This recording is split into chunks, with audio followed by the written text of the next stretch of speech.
Je vous présente les invités de ce débat. Christelle Babb, bonjour. Bienvenue, vous êtes le fondateur de Cedrus et Partners et du cercle de réflexion La Finance Utile. À vos côtés, Stéphanie Goujon, bonjour. Bonjour. La directrice générale de French Impact. Je commence avec vous. C'est quoi? C'est une association, c'est ça, French Impact? Alors, French Impact est issu d'une initiative gouvernementale qui était dans les engagements du président de la République pour créer en fait l'équivalent, on va dire, de la French Tech pour tout ce qui est économie à impact social et environnemental et innovation sociale. Donc concrètement, on fait trois choses. Un, on identifie des projets à impact positif sur les territoires. Deux, on facilite leur accès au financement avec notamment un programme d'impact finance sur lequel on a beaucoup travaillé avec Christelle, avec Cedrus. Et trois, on fait connaître ces projets aux administrations, aux décideurs publics, aux fonctionnaires, pour faire sauter des verrous réglementaires qui peuvent parfois entraver leur déploiement, mais aussi pour inspirer en fait le service public de demain. Donc c'est tout cet écosystème sur l'économie à impact qu'on cherche à accélérer. Ouais. Christelle Babb, donc il y a Cedrus et Partners, c'était il y a 12 ans, c'est ça que vous l'avez créé? C'était quoi votre volonté? Alors, on a créé cette société il y a 12 ans. C'est une entreprise d'investissement européenne qui est labellisée B Corp. Et en effet, on était déjà sensibilisés il y a plus de 20 ans avec mes associés sur le sujet de l'impact de l'investissement socialement responsable.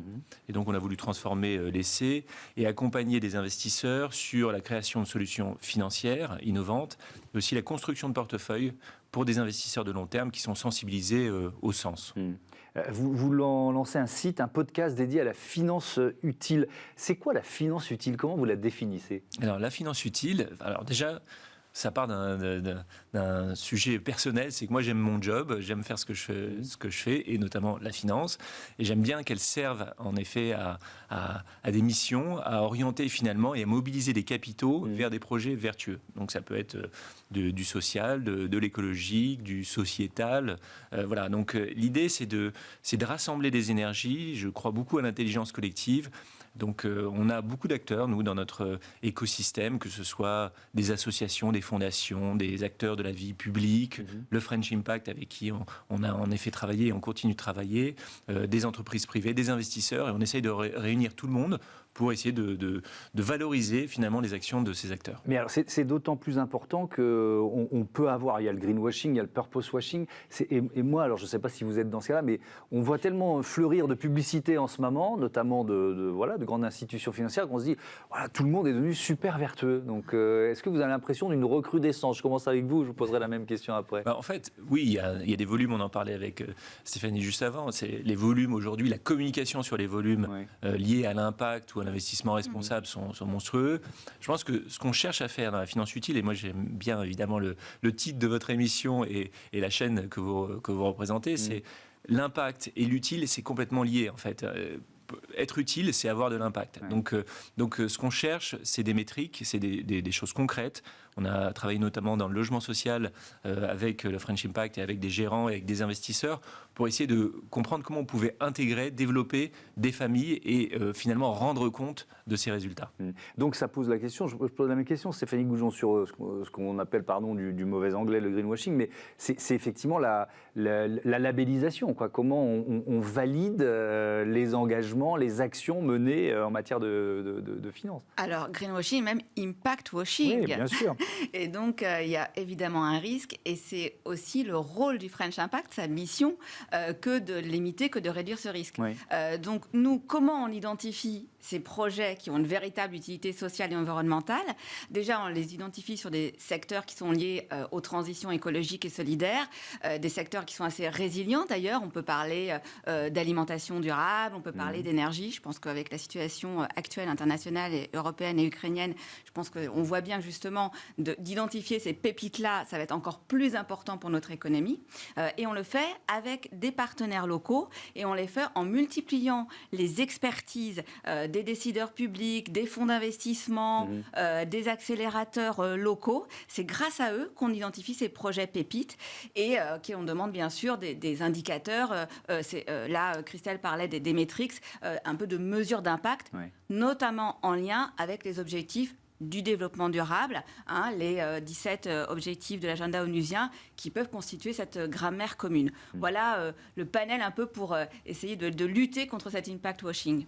50% des Français mécontents du modèle économique actuel. C'est une étude Harris Interactive pour French Impact en novembre dernier. Alors les Français aiment bien se plaindre, sont souvent grognons, mais comment vous analysez un résultat comme celui-là?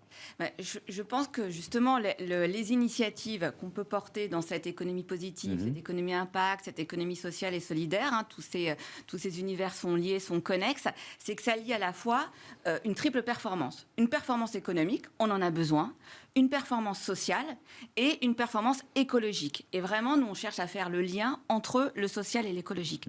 Je vais juste citer par exemple 2 exemples de projets concrets pour qu'on voit de quoi on parle. Un projet sur tout ce qui est alimentation durable, qui s'appelle Ceinture Verte. En fait, il y a un problème en France, c'est qu'un agriculteur sur 4 va partir à la retraite d'ici 4 ans. Et plus que jamais, on va parler de résilience alimentaire, de souveraineté alimentaire. Et ce que fait Ceinture Verte, c'est qu'ils fournissent clé en main des fermes pour des jeunes agriculteurs qui veulent s'installer en bio dans les ceintures maraîchères autour des villes. Ils adressent un problème, ils donnent une solution, ils donnent un espoir, ils donnent une vision. C'est très concret. Un autre exemple sur les énergies. On en parle beaucoup en ce moment, notre dépendance énergétique. Sublime Énergie, qui a inventé, mis au point, une nouvelle technique pour la méthanisation, pour rendre plus accessible la petite méthanisation et pour du biogaz. Donc ça, ce sont des initiatives très concrètes, qui sont des entreprises à mission, des sociétés coopératives, intérêts collectifs ou même des SA. À la limite, le statut ne fait pas la vertu, mais qui sont engagés sur des enjeux de transition et qui ont un vrai ancrage territorial. Dans l'impact, nous, on aime beaucoup aussi parler de l'ancrage territorial. Christelle Bach, comment vous travaillez ensemble?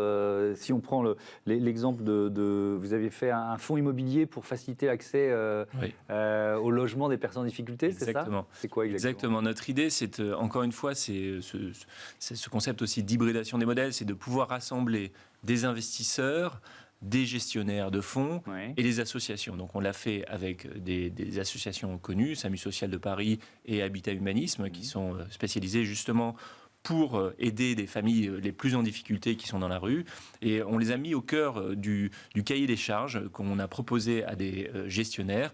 Et on est allé voir, le ministère de la Transition écologique et solidaire à l'époque, qui nous ont dit, bon, on le sait, le roi est nu, l'État n'a beaucoup moins de moyens. En revanche, on a des idées, on a des gens motivés et on a notamment développé, c'était le début, je crois, un peu du French Impact, on a développé un concept et un moteur et aussi une équipe qui va soutenir ces projets. Voilà.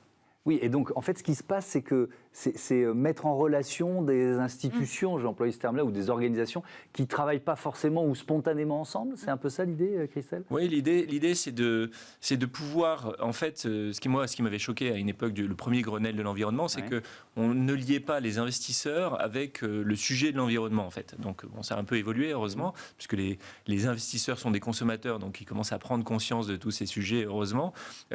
Mais le boulot de French Impact, c'est justement d'aller voir les projets, d'aller initier, d'aller sourcer ce que tu viens d'expliquer, Stéphanie. Ce sont des projets très concrets. Et nous, de les mettre, de se coordonner pour aller chercher les investisseurs derrière et pour les orienter vers ce type de projet. Stéphanie Goujon, est-ce que vous diriez qu'il faut, c'est sans doute votre mission, une culture de l'impact positif ou de l'investissement à impact qu'il faut diffuser? Complètement, parce que qui dit finance utile renvoie aussi à économie utile, projet à impact. Et nous, notre job au quotidien, c'est aussi une méthode. Alors ça va paraître bisounours dit comme ça, c'est la coopération. C'est faire se parler différents univers qui ne se parlent pas assez aujourd'hui, ceux des investisseurs, ceux de l'économie dite conventionnelle, ceux de l'économie à impact, les décideurs publics, j'insiste là-dessus parce que c'est aussi une de nos particularités, comment on fait pour créer ces passerelles, ces liens entre ces différents mondes pour que justement on puisse remédier à l'enquête que vous citiez tout à l'heure sur le relatif mécontentement des Français. Voilà, je pense qu'il y a une attente aussi pour qu'on travaille davantage ensemble. Orienter les flux financiers vers des projets vertueux, sociaux et environnementaux, c'est un peu pardon, ce que vous nous avez expliqué. Mais je reviens à la question de de l'identification ou de la labellisation. Comment vous travaillez, vous, vous parliez de métriques, comment vous évaluez finalement les projets sur lesquels vous vous lancez? Alors, nous, on évalue surtout les gestionnaires d'actifs, les gérants qui opèrent sur ces sujets-là. Alors, le concept de finance utile est un peu plus large que le sujet de l'impact, parce qu'on peut aussi travailler, je vais citer notamment une société avec laquelle on travaille qui s'appelle Piteas Capital Advisor, qui cherche à optimiser les délais de paiement pour les PME et les ETI. C'est un vrai sujet, c'est un sujet de RSE typiquement, puisqu'on voit que les petites et moyennes entreprises sont en difficulté parfois pour gérer leur cash. Donc on va essayer d'analyser les acteurs de la vie économique, les financiers, les gérants qui opèrent sur ces sujets, ou dans les infrastructures, ceux qui vont travailler sur la réduction de la fracture digitale ou territoriale. Voilà, ça c'est notre méthode.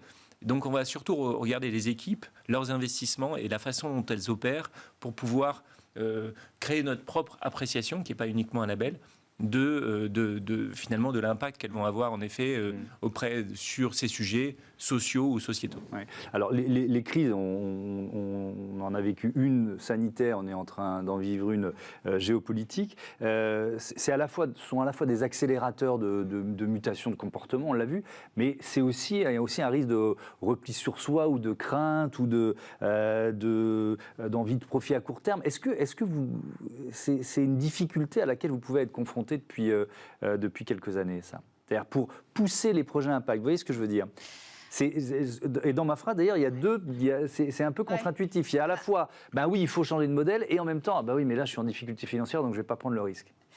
Alors nous, on observe plutôt un foisonnement d'initiatives, donc encore une fois, qui viennent des territoires, des initiatives locales, et qui ont envie de grandir, d'accélérer et de nouer des partenariats avec peut-être des plus grands groupes corporate. Et on travaille aussi au niveau européen, en partenariat avec l'OCDE sur ces sujets. Donc moi, j'observe plutôt qu'il y a un grand élan, qu'effectivement, on arrive plus facilement quand même à mobiliser des fonds vers les projets de territoire. En tout cas, nous, c'est le travail qu'on fait. On a 32 fonds d'Impact Investing partenaires aujourd'hui. Donc voilà, donc moi, je serais plutôt sur la première hypothèse. Il y a plutôt on est dans le positif. Merci beaucoup, merci à tous les deux. On passe à Smart Ideas.